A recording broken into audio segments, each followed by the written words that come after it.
You of your youth on this Clippers bench after a night like tonight?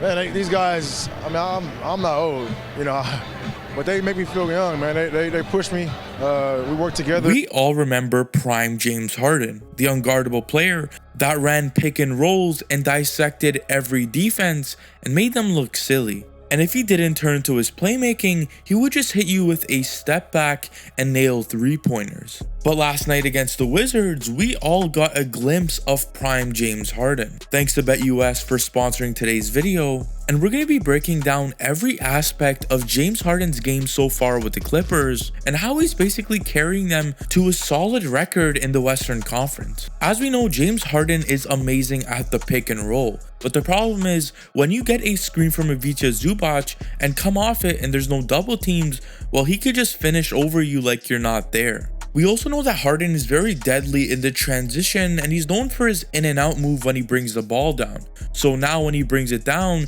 he could fake it like he's going to do that in and out move and give him more than enough room to drive on the left side of the court, get himself a wide open layup. But what happens when you try to double team James Harden on a pick and roll? Well, over here, as he gets a high screen, Jordan Poole switches on James Harden, and while the other defender is reading the passing lane. So all Harden has to do to break this double is throw it over the outstretched arms of the defender, which gives Derrick Jones just enough room to get himself a floater. But when nobody is doubling James Harden and he's just running the pick and roll, it's practically one of the easiest buckets he could get in his life, because he's going to get a screen from Zubac over here, and instead of taking the screen to the left, he goes the complete opposite way, which leaves his defender lost, getting him a wide open three-pointer, and he practically has slithery finisher on Hall of Fame. There was a point in the game where the Wizards would let James Harden play isolation basketball, and this is something you don't want to happen, because he could just lull you to sleep with his through the leg moves and act like he's gonna drive into the paint and then pull it back for a wide open vintage jump shot, and he just knocks it down. You can see they wanted to double team him here, but it just wasn't fast enough. And well, one thing you don't want to do with James Harden is give him that green light.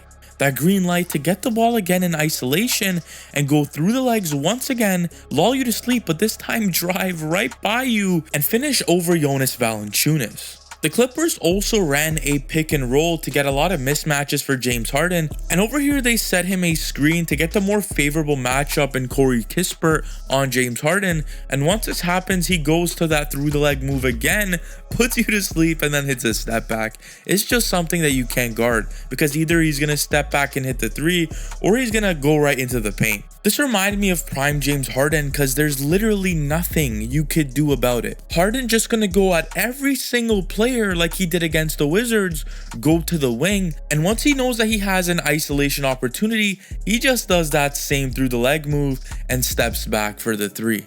It was like he was toying with this team at this point. But guys, we're still yet to look at his playmaking, and that's what makes him so good as well. Before we look at that, shout out to BetUS because you could go on their website and bet on the Clippers to make it to the playoffs. I like the way they're looking even without Kawhi Leonard. This team is much more together with a player like Harden running the point guard. So I'm going to go ahead and place it, and if you want to place it too, BetUS is offering a 150% bonus on your first 3 deposits up to $2,000 with code YouTube150. So with all this scoring now, he's attracting so much more gravity out on this floor, which opens up his playmaking.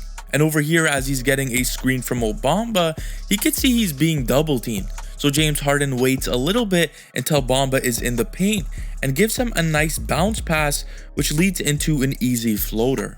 His playmaking also set up his scoring as he drives into the paint, and the defender is playing him a little bit too far back so he could negate that lob, and he gets himself a bucket. But back to the playmaking. Harden was getting so hot in the second quarter that every time he would get a screen and come off it, he would be double teamed. And Harden's ability to keep the ball up high so it doesn't get stolen is a pretty good skill that Harden has. And once again, this gives the big the mismatch, and he could just go to work and get himself an easy bucket.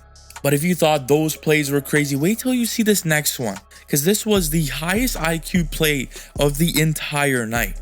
Imagine you're setting an off-ball screen for James Harden to come off of, and well, you think he's gonna pass it to Ivica Zubac here, but instead, there is a cutter from the corner going directly at the rim, and well, the corner defender is lost. He thinks the Clippers player is in the corner, but instead he's cutting right at the rim, and Harden realizes this and gives him a perfect lob for a very crazy dunk. This is what prime James Harden was known for. He would go to his pick and rolls, and he would get off those rolls and pass it to his big man, and if that didn't work, he would go to his isolation game, and if that didn't work, he would drive at you, and he would just absolutely make you feel hopeless, because there's nothing you could do about it. And he reminded us that he could turn it on whenever he wants, and he still has that capability to carry a team at his age right now.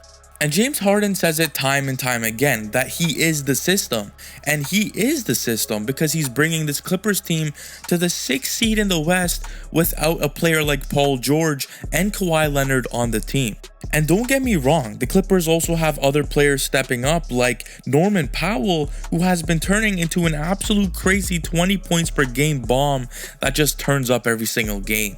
But aside from that, Harden has been putting up video game numbers, averaging 21.6 points per game, 7.2 rebounds per game, and 8.7 assists per game, and trying his absolute best to bring this team to the playoffs. But take this stat in. James Harden is the first player in NBA history to score 40 plus points on 5 different teams. He can go on 5 different teams and be the system. And I'm telling you, Clippers fans are so thankful right now that he is making something out of their season. And this dude Harden is just simply breaking records.